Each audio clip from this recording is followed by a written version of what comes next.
प्राचीन काल में देवशक्ति नाम का एक राजा रहता था।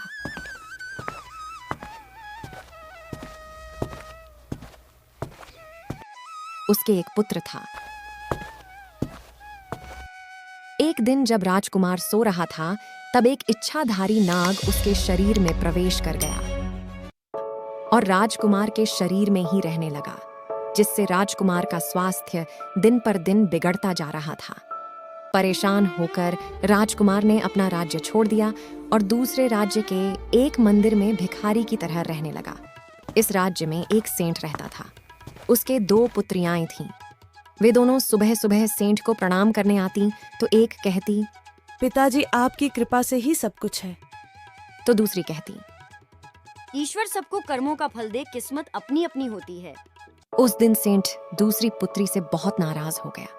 उसने उसका विवाह मंदिर वाले बीमार राजकुमार से करवा दिया और कहा, यदि किस्मत अपनी अपनी होती है तो देखें तेरी किस्मत में क्या है। उस लड़की ने उस राजकुमार को अपना पति मान लिया और अपने पिता वाला राज्य छोड़कर चली गई। चलते चलते वे एक तालाब के किनारे पहुंचे।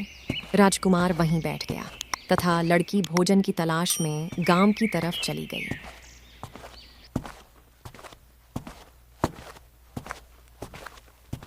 जब वह गांव से लौट रही थी, तब उसने देखा कि उसका पति लेटा हुआ है और उसके मुख से एक सांप निकलकर दूसरे सांप से बात कर रहा था। दूसरा सांप कह रहा था, तू क्या समझता है कि तुझे मारने का उपाय किसी को मालूम नहीं है?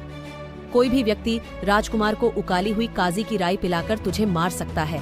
पेट वाला सांप बोला, तू भी तो अपने बिल में पड़े सोने के कलश को गंदा कर रहा है। तुझे भी तो गर्म तेल डालकर कोई भी मार सकता है। इस प्रकार लड़की को उन सांपों का भेद पता चल गया। लड़की ने वैसा ही किया जैसा दोनों सांप आपस में बात कर रहे थे। सबसे पहले राजकुमार ठीक हो गया। फिर दोनों ने मिलकर उस बिल में तेल डालकर दूसरे सांप को भी मार दिया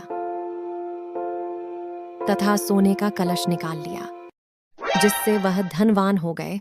स्वस्थ होकर राजकुमार भी उस लड़की के साथ अपने राज्य में वापस आ गया तथा सभी प्रसन्नता से रहने लगे। इसीलिए कहते हैं, किस्मत अपनी अपनी होती है। कहानी अगर पसंद आई हो तो प्लीज वीडियो को लाइक तथा चैनल को सब्सक्राइब कर दें।